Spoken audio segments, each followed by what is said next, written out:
बिस्मिल्लाहिर्रहमानिर्रहीम। अस्सलाम वालेकुम ख़वातीन व हज़रात, मैं मोहम्मद शहज़ाद अब्बास हूँ और आप देख रहे हैं मेरा ऑफिशियल यूट्यूब चैनल।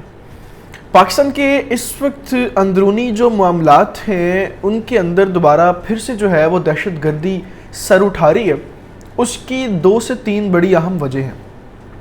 एक वजह तो ये है कि पाकिस्तान रियासत जो है वो इस वक्त TTP के साथ मुज़ाकरात कर रही है और उन मुज़ाकरात के कुछ लोग हामी हैं और कुछ उसके मुखालिफ हैं। जो मुखालिफिन हैं उसमें बहुत से इदारे भी शामिल हैं, बहुत से लोग भी शामिल हैं और बहुत से ऐसे गिरोह भी शामिल हैं जो ख़ुद दहशतगर्दी फैलाना चाहते हैं और वो अस्करी गिरोह हैं। वो TTP के अंदर से भी कुछ लोग हो सकते हैं, यानी जिस तरह से पाकिस्तान पॉलिटिशियंस जो हैं, जो जैसे उस दिन वज़ीर आज़म को अदालत में तलब किया गया तो प्राइम मिनिस्टर से ये भी पूछा गया, चीफ जस्टिस ने बात की कि आप जो है वो TTP के साथ मुज़ाकरात किस तरह से कर सकते हैं। तो जिस तरह से यहाँ भी लोग डिवाइड हैं, इस तरह से पाकिस्तान के साथ जो TTP मुज़ाकरात कर रही है उन TTP के अंदर भी लोग डिवाइड हैं और उस दहशतगर्दी का बायस बन रहे हैं। अगर ये ऐसा ना हो तो अभी आज से कुछ 3 दिन पहले जो है वो पाकिस्तान के जो पहला राउंड था इनके साथ मुज़ाकरात का वो कामयाब हुआ था और उसके नतीजे में 1 महीने की जो फायर बंदी है उसके ऊपर मुत्तफ़िका तौर पे फैसला हुआ था। अब अगर ये जितना पाकिस्तान के लिए इस वक्त मुश्किल इम्तिहान है, उतना इस वक्त TTP के जो इस वक्त लीडर हैं, जो उनके अमीर हैं, उनके लिए भी बड़ा मुश्किल सवाल है और इम्तिहान है कि जब वो पाकिस्तान की रियासत फ़ौज के साथ ये फायर बंदी का मुआहिदा कर रहे हैं तो फिर जो ये लहू लुहान का खेल खेला जा रहा है, फिर जो आम पाकिस्तानियों को कत्ल किया जा रहा है, वो क्यों किया जा रहा है और वो कौन लोग कर रहे हैं। अच्छा, इस वक्त जो है पाकिस्तान के अंदर आज के दिन ही 2 बड़े धमाके जो हुए, एक सुबह बाजोड़ में हुआ और दूसरा अभी जो है वो कोयटा में हुआ। इसकी एक वजह और भी है। अफगान तालिबान जो है वो उनकी तरफ से उनका एक वफ्द जो है वो पाकिस्तान में इस वक्त मौजूद है जो ट्रायोका कॉन्फ्रेंस पाकिस्तान में अटेंड करने आया था और उस कॉन्फ्रेंस में पाकिस्तान, चीन, रशिया, अमेरिका ने जो है वो खित्ते की सूरत हाल के साथ अमेरिका के जितने भी पॉइंट्स थे उनको अफगान तालिबान के साथ रखना था और उनसे बातचीत करनी थी। अब TTP के साथ जो पाकिस्तान के मुज़ाकरात हो रहे हैं ना, उसमें सालसी का किरदार अफगान तालिबान अदा कर रहे हैं। अफगान तालिबान खुद चाहते हैं कि TTP के साथ पाकिस्तान के मुज़ाकरात कामयाब हो जाए ताकि यहाँ से भी जो असलहा उठाने की रीत है उसको ख़त्म किया जाए। अब अफगान तालिबान का वफ्द जो है वो जब पाकिस्तान में मौजूद है और आज के दिन ये 2 बड़े धमाके होना, ये इस बात की भी निशानी है कि अफगान तालिबान के इत्तेहाद को भी कमज़ोर करने की कोशिश की जा रही है। यानी पाकिस्तान यहाँ पर कोशिश ये की जा रही है, यहाँ पे भाई को भाई से लड़वाने के लिए काम ये किया जा रहा है कि पाकिस्तान रियासत में से कुछ लोग तो यहाँ पे ये बात कर सकते हैं ना कि आप सालसी होने का किरदार अदा कर रहे हैं और फायरबंदी का ऐलान भी हो चुका है और उसके बाद ये धमाके जो हैं खुद मुख्तार, ये फिर पाकिस्तान रियासत के ऊपर जो है वो दोबारा से एक धमाके करना किस नोयत की तरफ जाता है, किस बात की तरफ जाता है। क्या फिर पाकिस्तान की फ़ौज जो है, जो इदारे जो हैं, वो फिर से दोबारा हथियार उठा लें और TTP के जो लोग हैं उनके ऊपर फिर कत्ल गारत शुरू कर दें। असल में ये वो स्टेटमेंट है जिसे दुश्मन चाहता है। दुश्मन ये नहीं चाहता कि पाकिस्तान के अंदर जो है वो अमन कायम हो, पाकिस्तान के अंदर जो है वो पुरअमन तरीके से सारे मामलात हल किए जाएँ। दुश्मन ये चाहता है कि यहाँ पर इनकी सफ़ों में हमेशा जंग चलती रहे और ये एक दूसरे के साथ जो है वो लड़ते रहे। और जिस तरीके से आज ये दोनों धमाके हुए, बल्कि जो कोयटा वाला धमाका है वो तो ज़्यादा ख़तरनाक धमाका और दोनों धमाके जो हैं वो सिक्योरिटी फोर्सेस के गाड़ियों के ऊपर हुई हैं। आम लोगों को निशाना नहीं बनाया जाता। इसके पीछे भी ख़ास रीज़न और एक वजह है। सिक्योरिटी फोर्सेस जो हैं उनके ऊपर हमला करना भी एक प्लानिंग के तहत होता है कि इदारे जो हैं वो इससे ज़्यादा गुस्से में आए और ज़्यादा तरीके से, बुरे तरीके से जो है वो अपना रिएक्शन दें ताकि कत्ल गारत जो है वो पूरे मुल्क के अंदर चलती रहे।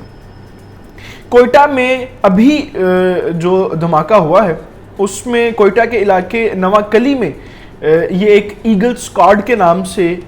2 अहलकार थे, उन समेत 5 अफराद ज़ख्मी हुए हैं जिनके ऊपर ये धमाका किया गया। दूसरी बात ये है कि अभी जो इब्तदाई इसके ऊपर रिपोर्ट्स आ रही हैं उसके मुताबिक ये रिमोट कंट्रोल डिवाइस की मदद से धमाका किया गया था اور ابھی انسٹنٹ طور پہ جو چیزیں ہیں اس حوالے سے پولیس حکام کا یہ کہنا ہے کہ اس کے اوپر ایک کمیٹی بنا دی گئی ہے جو یہ دیکھ رہی ہے تفصیلی طور پہ کہ اس دھماکے کے پیچھے جو ہے وہ کون سے لوگ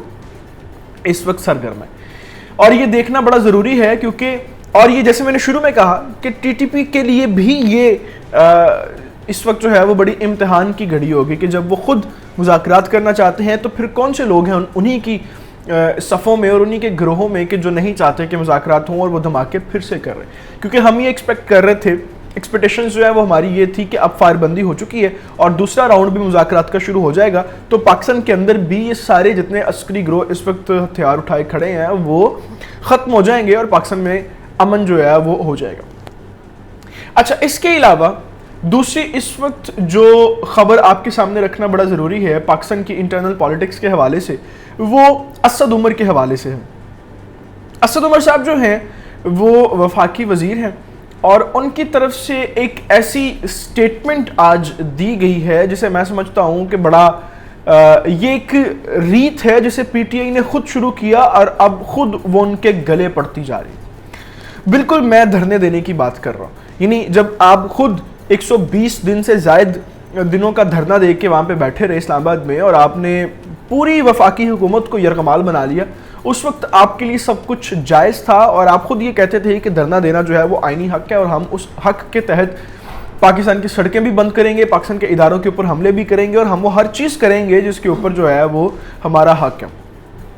آج وہی دھرنے جب پی ڈی ایم کر رہی ہے, جب اپوزیشن کر رہی ہے, تو اسد عمر صاحب کہتے ہیں, آج یہ ان کی آج کی سٹیٹمنٹ ہے, وہ کہتے ہیں کہ اگر پی ڈی ایم کا جو دھرنا ہے, جو اپوزیشن اس وقت جو ہے وہ اتحادی طور پہ دھرنا دے رہی ہے, اگر وہ اسلام آباد پہنچتا ہے اور وہ اسلام آباد آ کے وہاں پہ دھرنا دے کے بیٹھتے ہیں تو ہم ان کے خلاف کارروائی کریں گے. یہ واضح طور پہ انہوں نے کہا کہ ہم ان کے خلاف کارروائی کریں گے, تشدد بھی کر سکتے ہیں.